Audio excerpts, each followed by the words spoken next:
My name is Michael Harris, and if you're expecting a Hollywood love story with perfect sunsets and grand gestures, this isn't it. This is the kind of story men like me hope they'll never have to live through. I'm 31 years old, and I run a motorcycle repair shop in Houston. It's loud, greasy, and honest work, and it's mine. I built it from scratch with busted knuckles and sleepless nights. For a while, I thought that was enough. I thought love was about showing up every day, proving your commitment in the small ways no one else notices. For 4 years, my wife Jessica was my world. She wasn't just beautiful, though she was, with chestnut hair that seemed to glow in the Texas sun and brown eyes that could stop me mid-sentence. She had this laugh, light and unfiltered, that made even the worst days worth it. Jessica worked in marketing. Always polished, always put together. She had the kind of confidence that made people stop and listen. But when it was just the two of us, sitting on the couch eating takeout and watching terrible TV, she was different. Softer. She'd curl her feet under me, steal fries off my plate, and grin like she owned me. And truth is, she did. I believed in showing love through the small things. Not expensive rings or luxury trips, but being there when it mattered. Like the time Jessica caught the flu and couldn't keep anything down. At 2 a.m, I drove across town to buy ginger tea, crackers, and that brand of cough drops she liked. Or when her car broke down after work, and I closed the shop early just to pick her up and drive her home. Every Friday, no matter how tired I was, I stopped at the same flower shop and bought her lilies because she once said they reminded her of her grandmother's garden. I wasn't trying to play the hero. I just loved her. But for Jessica's mother, Patricia, none of that counted. Patricia was the kind of woman who carried herself like she owned every room she walked into. Pearls around her neck, nails always manicured, voice dripping with the kind of confidence money buys. From the first time I sat at their family dinner table, I knew she saw me as less than a mechanic. A man with dirty hands. In her world, success meant suits, corner offices, and shiny cars with European logos. My garage and my Ford truck didn't impress her. Still, I told myself it didn't matter. Jessica loved me. That was enough. Every time Patricia made a cutting remark, Jessica would squeeze my hand under the table, give me that apologetic look, and whisper later, "Ignore her. She just wants what's best for me." I wanted to believe that was true. I wanted to think love could outlast judgment, that if I kept proving myself, Patricia would see the man Jessica already saw.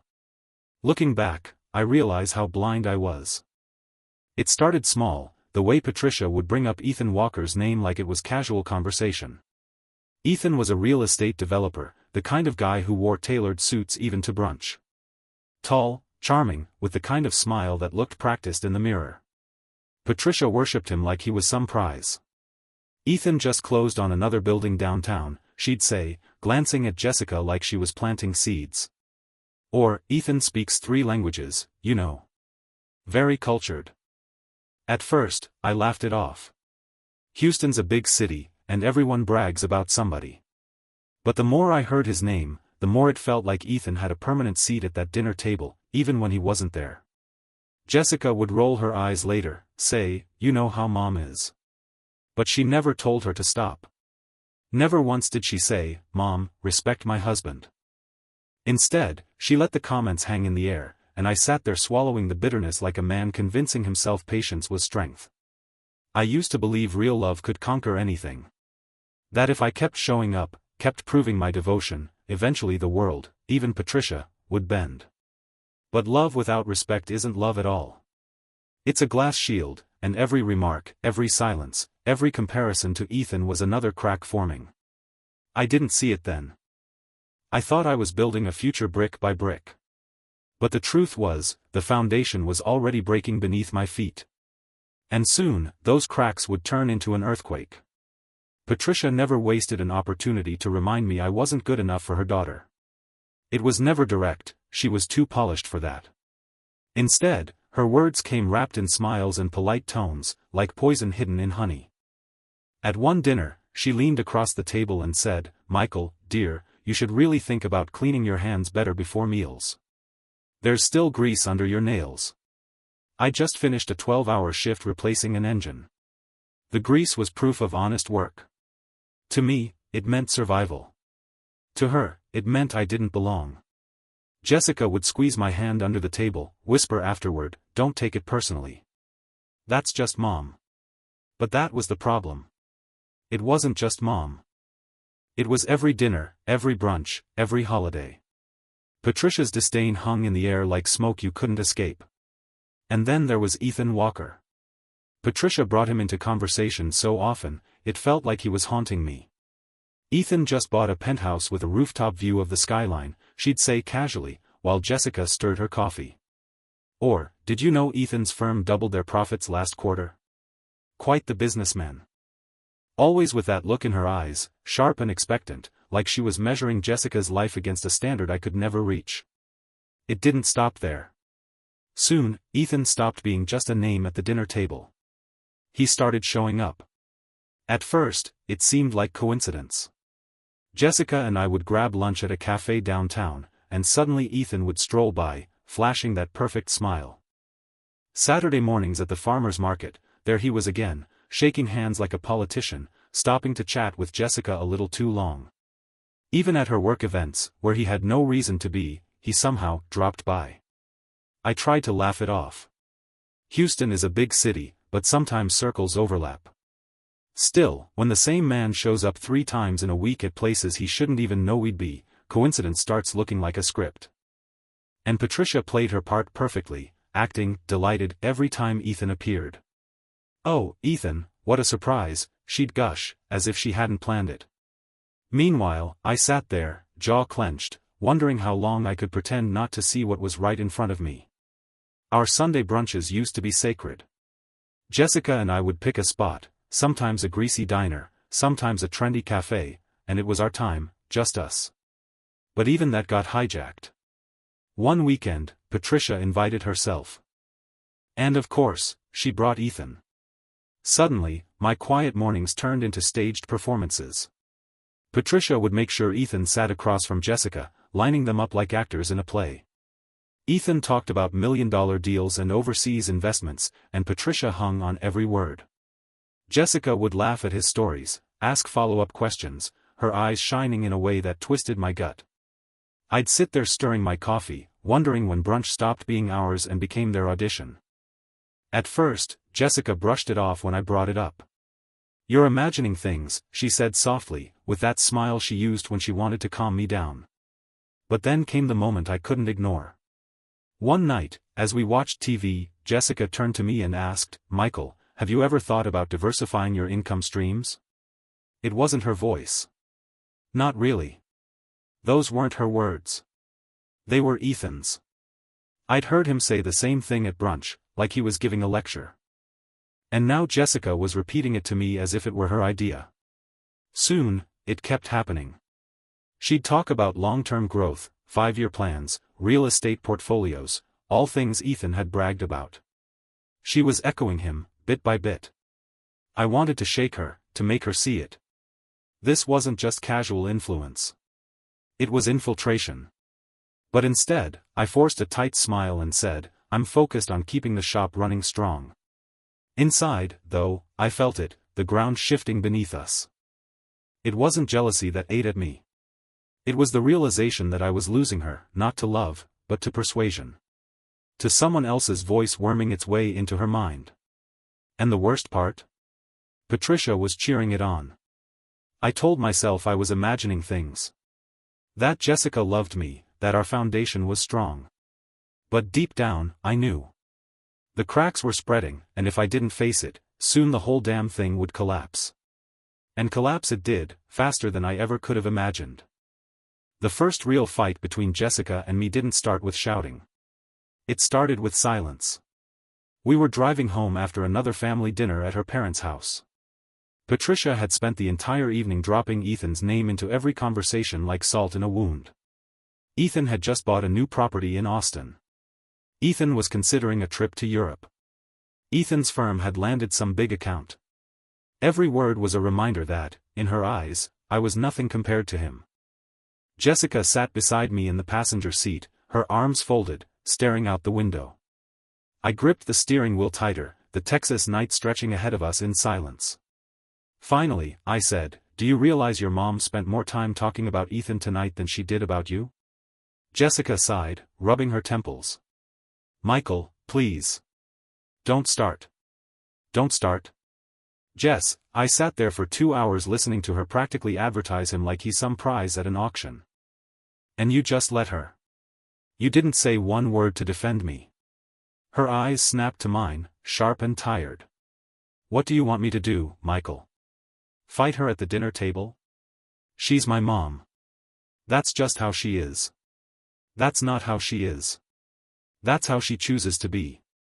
And you let her. Every time you stay quiet, you're telling her she's right. You think I don't notice? You think I don't feel it?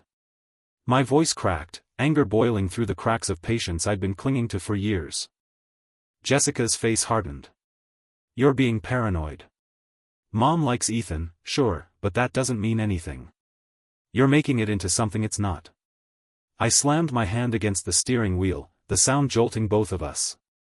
Not something. Jess, the man shows up everywhere we go like it's scripted. Cafes, markets, even your office events. And your mom just happens to be thrilled every single time? You don't see the pattern? She shook her head slowly, her lips pressed into a thin line. You sound insecure, Michael. If you were confident in us, you wouldn't feel threatened. That line cut deeper than anything Patricia had ever said. For the first time, Jessica wasn't just defending her mother. She was attacking me. I stared at the road, the lights blurring in my vision.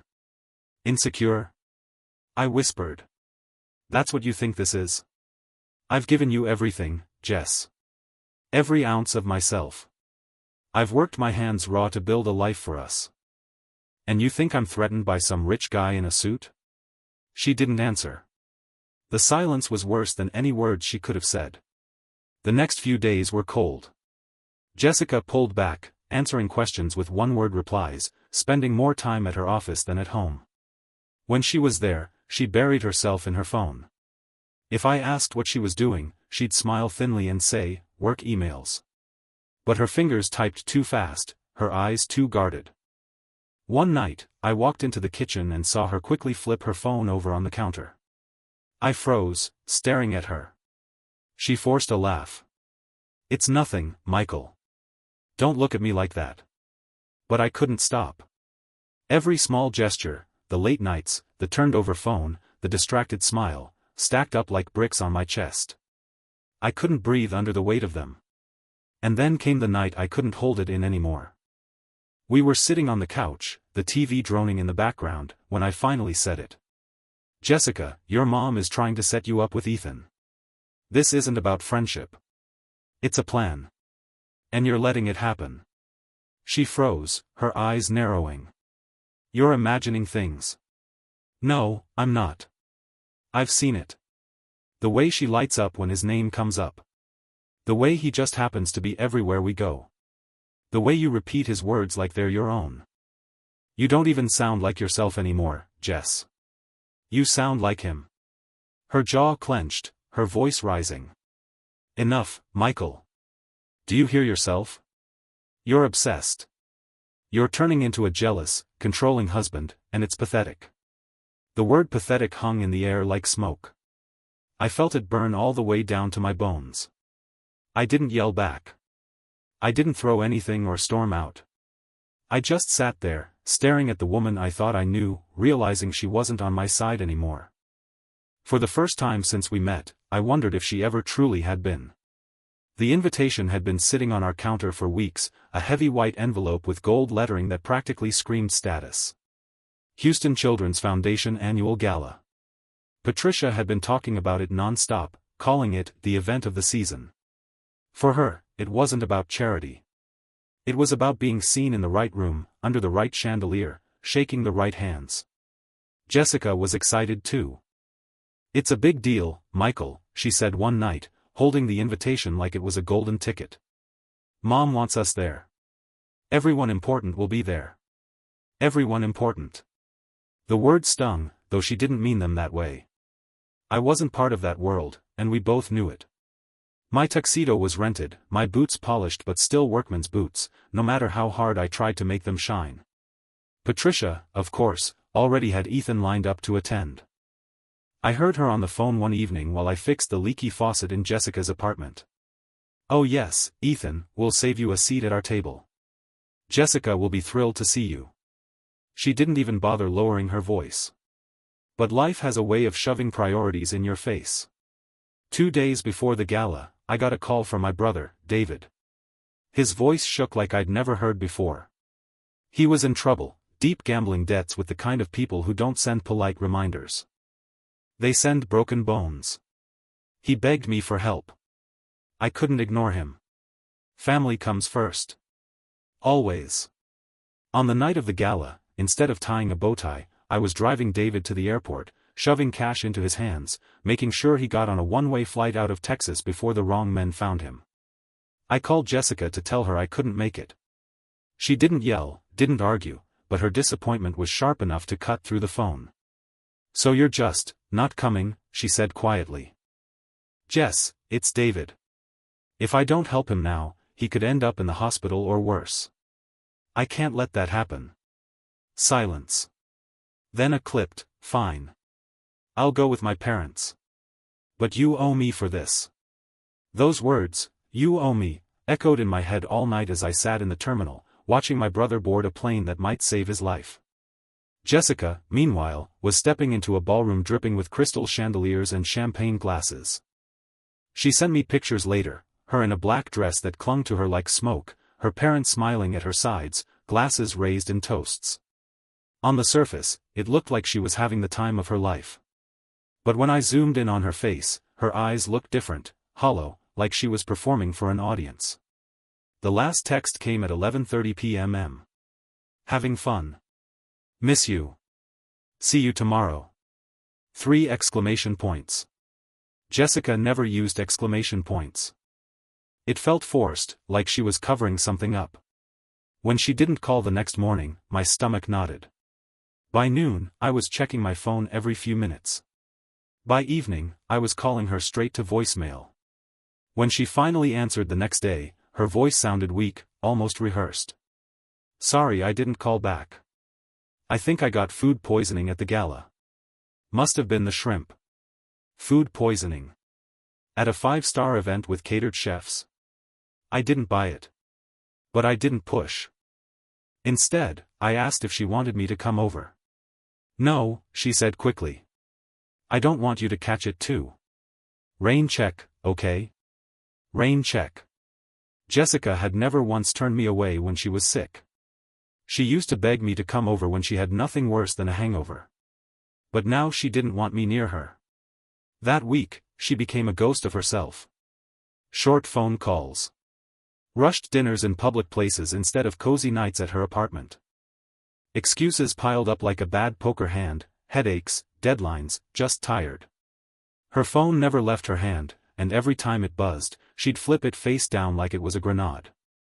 I tried to convince myself it was stress, maybe lingering sickness. But deep down, I knew. Something had happened that night at the gala.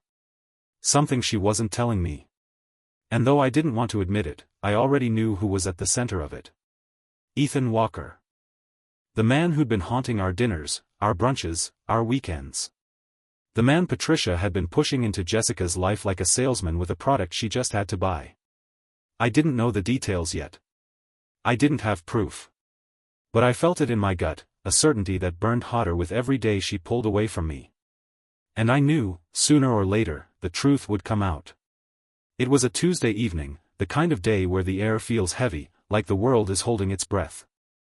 I was elbow deep in the engine of a Ducati, grease on my forearms, sweat dripping down my neck, when the shop door creaked open. I expected a customer, maybe a delivery guy. Instead, it was Jessica. She never came by the shop unannounced. Not once in 4 years. That alone set alarm bells off in my head. She stood by the tool chest, her arms wrapped around herself, shifting her weight like she couldn't get comfortable in her own skin. "Jess?" I wiped my hands on a rag, trying to keep my voice calm. "What's going on?" Her lips trembled, her eyes darting around the room like she was searching for a script. Finally, she blurted it out. "Michael. I'm pregnant." The wrench slipped from my hand and clattered onto the concrete floor, the sound echoing through the garage like a gunshot. For a second, I just stared at her, waiting for the words to rearrange themselves into something else. Pregnant. With me? With us? My chest tightened. I forced myself to speak. Pregnant? She nodded quickly, too quickly, as if speed could make it believable. 6 weeks. The doctor confirmed it. I know it's a shock, but maybe it's a blessing. Maybe it's what we need right now. 6 weeks. The words burned into my mind like a brand. 6 weeks ago was the gala, the night I was driving my brother to the airport, while Jessica was under chandeliers and champagne glasses with Ethan Walker nearby. My stomach turned. The math didn't lie. But there was something else. Something only I knew. 2 years earlier, after one of our short-lived breakups, I'd made a decision. Kids, yes, someday. But not then. So I'd gone to a clinic in Dallas and had a vasectomy. Quiet, clean, permanent enough to buy time. Reversible if I ever changed my mind. I never told Jessica. Not because I didn't trust her, but because I didn't want her to feel pressured. I figured when the time was right, we'd decide together. Which meant one thing now. That baby couldn't be mine. Not then. Not ever. I felt my pulse in my ears, my vision narrowing. But outside, I kept my face calm. How are you feeling? I asked, my voice almost gentle. Morning sickness? Relief flooded her face. She smiled, as if I'd passed some kind of test. A little, yeah. The doctor says it's normal. I was scared to tell you, but I thought you'd be happy. Happy. The word twisted like a knife. She wanted me to believe I was the father. She wanted me to carry a lie that big, that permanent. Inside, I was doing calculations I couldn't ignore. 6 weeks lined up perfectly with the gala. Her sudden distance. The forced texts. The rain checks. The way she avoided my eyes. Every excuse stacked neatly into one ugly truth. I didn't need a DNA test. I already knew. Still, I nodded. We'll figure it out together, I said softly, because exploding in that moment wouldn't help me. It would only drive her deeper into her lies. Jessica's shoulders relaxed, her eyes shining with something that looked like hope. She walked toward me, tried to wrap her arms around my grease-stained shirt. I let her, standing stiffly, my mind already miles away. Because I knew what I had to do. I've always believed in fixing things the right way. You don't guess, you diagnose. And in that moment, I knew I couldn't just accuse her without proof. She'd deny it. Twist it. Maybe even convince herself that I was crazy. No. If this was going to end, it would end with the truth laid bare. Cold, undeniable, inescapable. I held her that night, listening to her breathe against my chest, and all the while my mind was somewhere else, planning, calculating. Because the woman I thought I'd spend forever with was carrying another man's child. And she was trying to pass it off as mine. After Jessica's confession, I barely slept. She lay beside me, curled up, one hand resting protectively over her stomach, as if she were already playing the part of an expectant mother.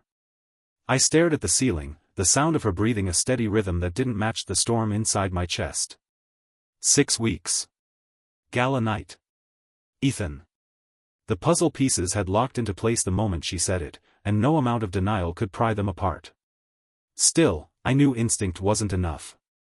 If I wanted to walk away clean, no screaming, no he said she said, I needed proof.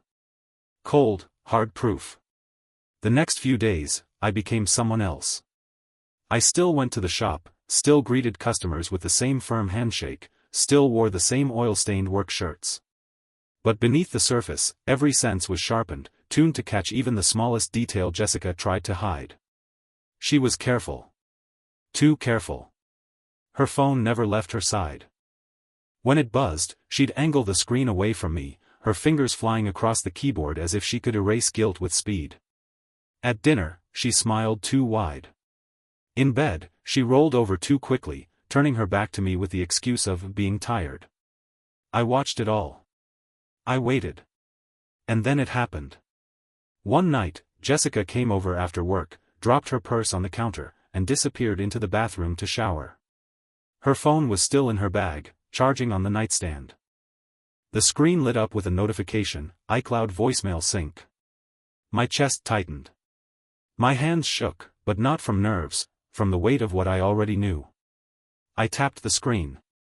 Jessica's voice filled the room, shaky, panicked, whispering words that landed like bullets. Simone, I messed up. I messed up so bad. I slept with Ethan at the gala and now I'm pregnant. Michael's going to leave me if he finds out. What am I supposed to do? Maybe if I time it right, I can make him think it's his. The words hit me harder than any punch I'd ever taken. I replayed it twice, 3 times, just to be sure my ears weren't lying. They weren't. It was her voice, her confession, raw and unfiltered, preserved in digital stone. I sank onto the edge of the bed, my hands ice cold, the ragged sound of my breathing filling the silence once her message ended. There it was, the truth I'd suspected, laid out in her own words. For years, I thought my biggest strength was patience. I thought if I loved hard enough, endured long enough, eventually I'd prove myself. To Jessica. To Patricia. To everyone. But in that moment, patience felt like stupidity. For years of devotion, and she had thrown it away in one night under a chandelier with Ethan Walker. The voicemail alone was enough to end everything. But deep inside, I knew I wasn't finished. Not yet. Because a cheater will spin any story if you let them. If I confronted Jessica now, she'd twist it, say it was taken out of context, maybe even accuse me of invading her privacy. And Patricia? She'd defend her daughter to the bitter end, even if the truth was staring her in the face. No. This wasn't just about Jessica anymore. It was about exposing the entire scheme, Patricia's manipulations, Ethan's convenient appearances, all of it. The voicemail was the first crack in the dam. But I wanted the flood. So I started watching closer. When Jessica left the room, I checked her phone history. Most of it was clean, too clean. Deleted messages, cleared call logs. But what she didn't realize was that iCloud synced more than just voicemails. A few nights later, while she dozed off on the couch, her phone buzzed again. This time, it was a group chat sync. I opened it, my heart pounding. And there it was, messages between Patricia and Eleanor Walker, Ethan's mother. Ethan is very interested in Jessica. Perhaps we should arrange more opportunities for them to spend time together. Patricia's reply burned like acid, I couldn't agree more. Michael is sweet, but he's not security. Jessica needs stability. Ethan would be perfect. Perfect. That was the word she used. Perfect. As if my entire life, my love, my sacrifices, were nothing compared to Ethan's money and pedigree. I took screenshots of everything, the timestamps, the names, the smug little exchanges. Proof undeniable and clear. By the time Jessica stirred awake and mumbled, "Did I fall asleep?" I was sitting in the chair across the room, her phone back on the table, my face calm, my mind already building a case. I wasn't just going to confront her. I was going to dismantle the whole illusion. Piece by piece. In front of everyone who had ever thought I wasn't enough. Once I had the voicemail and the screenshots, I knew the truth was mine to wield. But raw truth isn't always enough. People twist, deny, rewrite history to protect themselves. If I confronted Jessica alone, she'd sob, swear it was a mistake, maybe even turn it around on me. Why were you snooping? Why didn't you trust me? Patricia would play her part, too, brushing it off as taken out of context, as if her words about Ethan being perfect for Jessica weren't as sharp as a knife. No. If this was going to end, it had to end in a way no one could escape. So I started preparing like a man getting ready for trial. The first thing I did was request official records from the Dallas clinic where I'd had the vasectomy 2 years earlier. Certified copies, with dates, signatures, medical notes. Everything stamped and official, impossible to argue against. When the receptionist handed me the sealed envelope, I felt a strange calm settle over me. That paper wasn't just medical documentation. It was my shield. My proof that Jessica's blessing could never have come from me. Next, I organized the evidence. The voicemail, transcribed word for word, her panicked voice confessing to sleeping with Ethan. The screenshots of Patricia and Eleanor scheming like matchmakers, trading their daughters' futures like stock tips. I saved everything twice, one set digital, one set printed.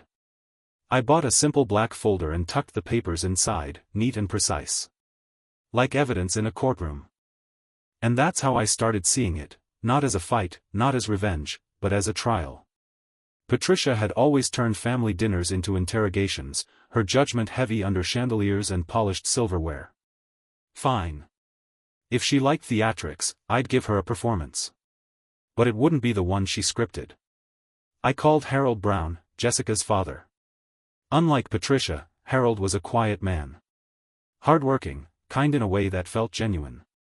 He was the only one in that family who treated me with respect. Harold, I said, keeping my voice steady, I want to do something special. A family dinner. To celebrate the pregnancy properly. There was a pause, then warmth in his voice. That's a fine idea, Michael. I know Patricia will love it. She's been waiting for a moment like this. Yeah, I bet she had. He promised to gather the family. Jessica, of course. Patricia and Harold. Even a couple of cousins, maybe Jessica's sister. Perfect. The bigger the audience, the harder the truth would land. I booked a private dining room at a place Patricia adored, Chamberlain Steakhouse in Dallas. White tablecloths, aged bourbon, the kind of place where every detail screamed wealth and class. I wanted her comfortable, smug, convinced she was finally winning. I wanted Jessica nervous, expecting a proposal or a toast to the future. I wanted Harold unprepared, his trust in his wife still intact. And me? I wanted to walk in calm, controlled, carrying not just evidence but certainty. In the days leading up to the dinner, I sharpened myself. Fresh haircut. Pressed suit. The charcoal gray one Jessica once picked out for me, back when she still said it made me look like I belonged in boardrooms instead of under car hoods. I polished my boots until they gleamed. When I looked in the mirror, I didn't see grease-stained hands or a mechanic trying to fit into their world. I saw a man carrying the truth like a weapon. At night, while Jessica slept beside me, I rehearsed. Not what I'd say, the evidence would speak for itself, but how I'd hold myself. No shouting. No tears. Calm. Measured. The kind of composure you can't fake, the kind that makes people lean in and believe every word. I slipped a small Bluetooth speaker into my jacket pocket. The same one I used in the shop to drown out the noise of engines. This time, it would carry Jessica's own voice across that pristine dinner table, cutting through the lies like a scalpel. By the morning of the dinner, I wasn't nervous anymore. I wasn't even angry. I was steady. For months, maybe years, I'd been walking around with invisible chains, Patricia's disdain, Jessica's silence, Ethan's shadow. But now, I held the key. When I zipped up the folder with all the documents, I knew I wasn't just gathering evidence. I was gathering freedom. The Browns thought they were coming to a celebration. What they were walking into was Judgment Day. The night of the dinner, I arrived at Chamberlain's early. The valet gave my truck a look, the kind that said it didn't belong among the polished BMWs and Bentleys lining the drive. I almost smiled at the irony. That truck had carried engines, lumber, groceries, it had carried my life. Tonight, it would carry me out of the last 4 years, once and for all. The hostess led me to the private dining room. A long table gleamed under soft golden lights, set with crystal glasses and silver cutlery polished to perfection. Patricia loved this place, the exclusivity, the way the staff bent over backward to please. Tonight, she looked like a queen surveying her court, pearls catching the light as she laughed with Jessica's aunt. Jessica sat stiffly, her napkin clutched too tightly in her lap. When her eyes met mine, they darted away just as quickly.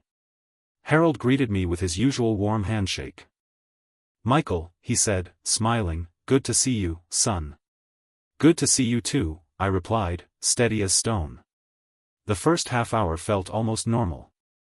The waiter poured wine, steaks sizzled on platters, small talk floated around the table. Harold asked about the shop. Jessica's cousin complimented the decor.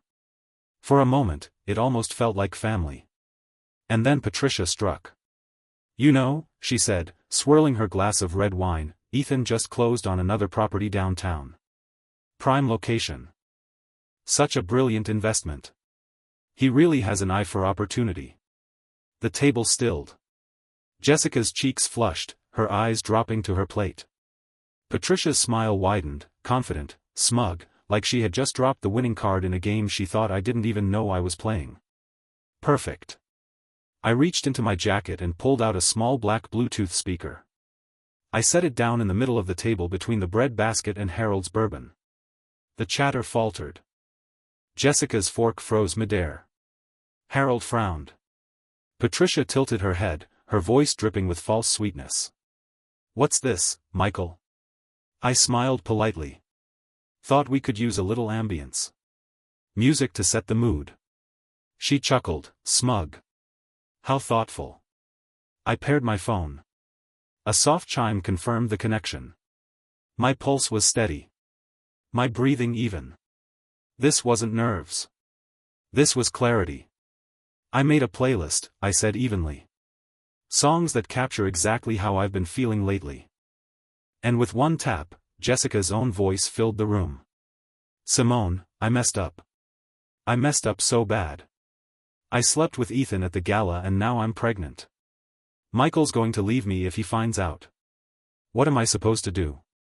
Maybe if I time it right, I can make him think it's his." The restaurant went silent. The only sound was the clink of silverware at another table outside our room. Harold's jaw dropped, his hand tightening around his glass. Jessica went pale, eyes wide, lips trembling. Her aunt gasped, covering her mouth. And Patricia froze, her glass of wine halfway to her lips. I let the last word echo into the hush before stopping the recording. No accusations. No shouting. Just Jessica's voice, raw and undeniable. Patricia was the first to break the silence. She forced a brittle laugh. That could have been taken out of context. Surely. Context? I cut her off, my voice calm but sharp enough to slice through her denial. Then maybe this will help. I reached into my jacket again and laid a stack of printed screenshots on the table. The paper slid across the white cloth toward Harold. "Go ahead. Read them aloud if you'd like." He picked them up, his eyes scanning the words. His face darkened as I read them out loud for everyone to hear. "Ethan is very interested in Jessica. Perhaps we should arrange more opportunities for them to spend time together." Patricia's reply, "I couldn't agree more. Michael is sweet, but he isn't security. Jessica needs someone who can provide real stability. Ethan would be perfect." Harold's hand slammed against the table so hard the glasses rattled. Jessica flinched. Patricia's mask cracked, her smile gone, her eyes wide and wild. "You did this?" Harold's voice was low, dangerous. "Harold, listen, I was only trying to." "Trying to what?" He roared, his face red. "Destroy your own daughter's life? Manipulate her like a pawn just to impress your country club friends?" The room shook with his fury. Jessica's aunt whispered a prayer under her breath. Jessica buried her face in her hands, sobs racking her shoulders. And I still wasn't finished. I reached into my jacket one last time and pulled out a manila folder. I laid it gently on the table. "Here's the part none of you saw coming," I said. I opened the folder to reveal the certified medical documents. 2 years ago, I had a vasectomy. Confirmed. Permanent until I choose otherwise. Which means, I turned to Jessica, my voice calm, steady, final. "That baby you're carrying? It isn't mine. It never could be." The silence that followed was nuclear.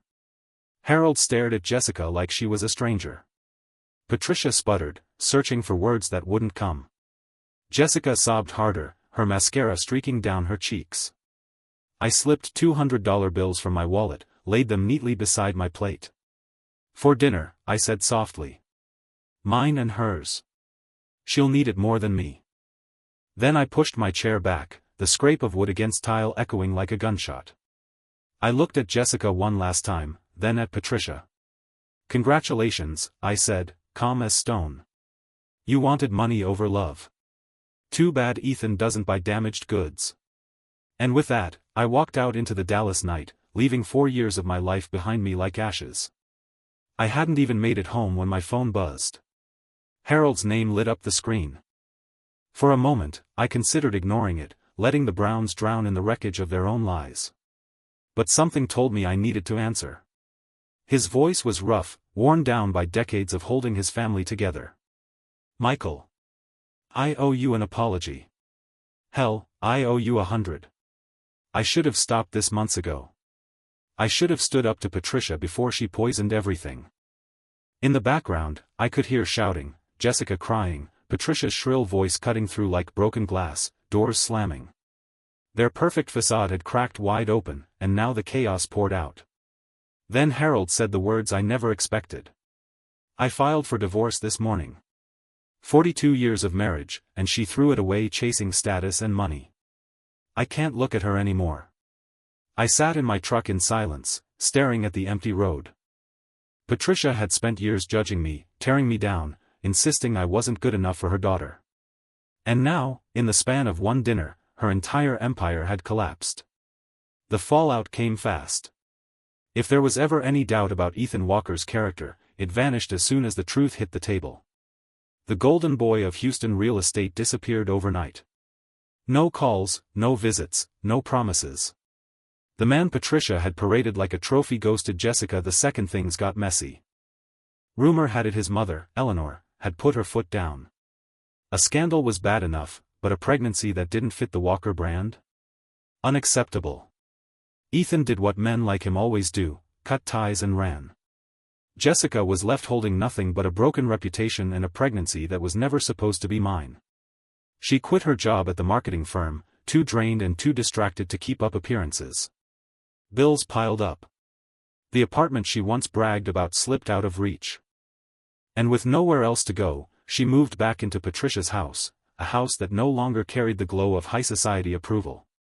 Patricia herself wasn't the queen bee anymore. After the dinner, the story spread through Houston's social circles like wildfire. People didn't just gossip about Jessica's scandal. They gossiped about Patricia's role in it, how she schemed, how she pushed her daughter into Ethan's arms, only to watch him vanish the second responsibility appeared. The woman who once thrived on reputation became a cautionary tale. Invitations dried up. Smiles at country clubs turned sharp. Even her closest friends kept their distance. Harold's divorce papers sealed her fate, and for the first time in her life, Patricia had nothing to lean on but the ashes of her own ambition. As for me, leaving that steakhouse felt like walking out of a burning building. Behind me, smoke and chaos. In front of me, the cool Houston night. For 4 years, I'd lived inside that fire, Patricia's cutting remarks, Jessica's silence, the slow suffocation of love poisoned by control. And in one night, I ripped the walls down and stepped free. It wasn't joy I felt, not exactly. It was relief. The kind of relief you feel when you realize the worst already happened and you survived. I threw myself back into work. The garage became my sanctuary. The clang of tools, the smell of motor oil, the steady hum of engines, those were honest sounds, not whispers of betrayal over wine glasses. My crew closed ranks around me. Wayne, my best mechanic, clapped me on the shoulder and said, "You're better off, brother. Trust me." His wife brought dinner that week, telling me bluntly, "She never looked at you the way a woman in love should." They didn't pity me. They respected me. And for the first time in months, I felt solid again. Meanwhile, Jessica tried to reach out.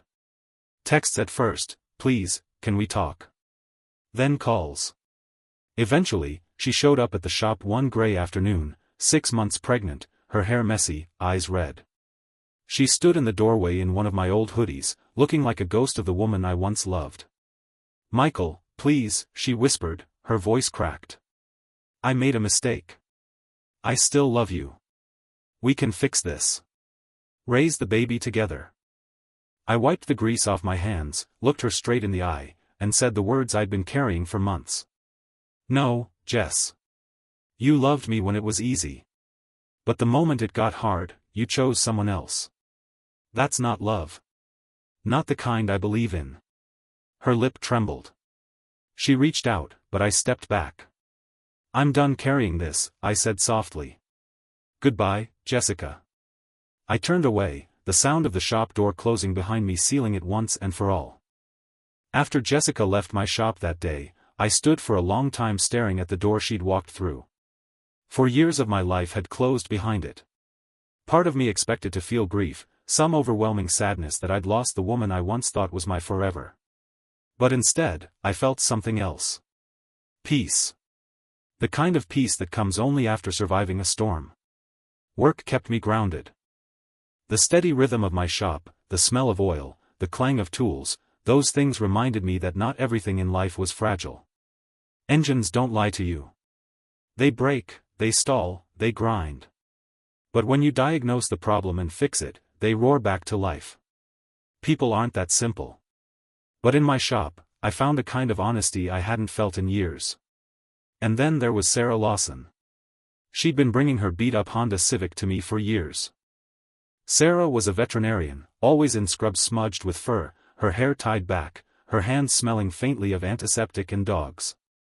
I'd seen her dozens of times, but back then I was too wrapped up in Jessica's world to notice her as anything more than another customer. One afternoon, Sarah dropped off her car for a transmission job. Instead of rushing out, she lingered, leaning against the counter, watching me work. You know, she said with a grin, you and I aren't so different. You fix machines, I fix animals. Both of us deal with things people can't live without. Her words hit me harder than she knew. For the first time in months, I laughed, a real laugh, not the hollow sound I'd been faking at dinners with Jessica's family. We talked while I worked. Not about money, not about 5-year plans or real estate portfolios. About simple things. Her rescue dog, the time I nearly lost a wrench in a Harley engine, her favorite barbecue joint on the east side. The conversation was easy. Uncomplicated. Honest. Sarah didn't wrinkle her nose at the grease on my hands. She didn't glance at my truck like it was a mark of failure. She looked at me like I was exactly who I was supposed to be. Over the weeks that followed, she stopped by more often, sometimes with her car, sometimes just with coffee.